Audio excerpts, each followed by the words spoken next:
La seconde journée de compétition a eu lieu dans le Nordgebirge d'Innsbruck pour avoir accès au spectaculaire pic de Brennioch, au-dessus de la capitale du Tyrol.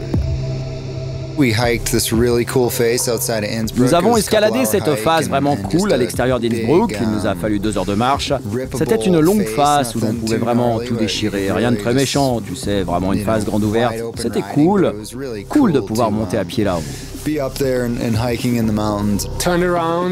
Je me suis retourné, j'ai vu tous les gars derrière moi, Loris Falquet, Jeremy Jones, Xavier Delerue, Bichon et tous les autres. Je me rappelle plus de leur nom maintenant, tu vois. J'ai vraiment des dégénérescences neuronales précoces. Ouais, c'était bien reçu. De notre côté, on a testé l'entrée du couloir principal. On a sauté dans la plaque, pas de problème. Loris Falquet, le Suisse, a suivi la crête. Il est revenu dans le couloir principal en effectuant un saut de 6 mètres pour accéder à ce grand champ ouvert juste sous le sommet.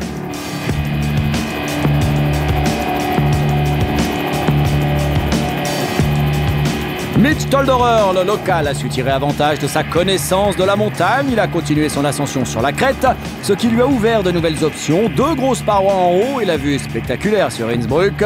La chaîne de montagnes avoisinante a été un des grands moments visuels de cette saison pour Mitch. Jeremy Jones a suivi son coéquipier de chez O'Neill, Mitch, et il a choisi une ligne similaire avec son style si particulier, puissant, rapide.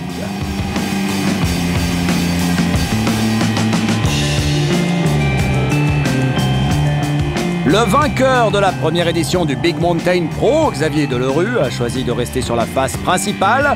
Comme on pouvait s'y attendre, il a dévalé à toute vitesse la montagne, jouant avec les reliefs, donnant une impression de facilité extraordinaire.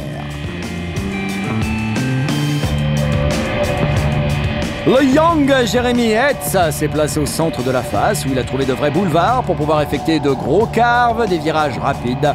Au passage, l'ancien a évité la petite coulée sur sa droite qu'il avait causée un petit peu plus haut dans la face. L'équipe de guides de montage avait au préalable inspecté et approuvé les conditions de neige. Ils ont bien briefé les riders sur les zones éventuellement dangereuses.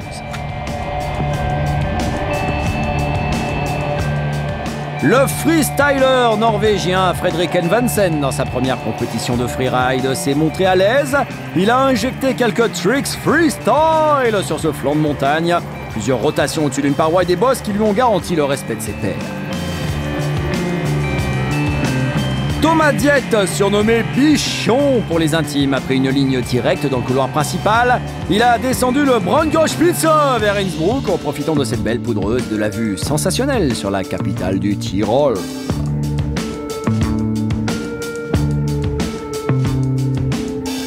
Tous les runs ont été filmés par quelques-uns des meilleurs caméramans européens. Les riders visionneront les images à la fin de cette semaine. Ils vont ensuite élire le vainqueur.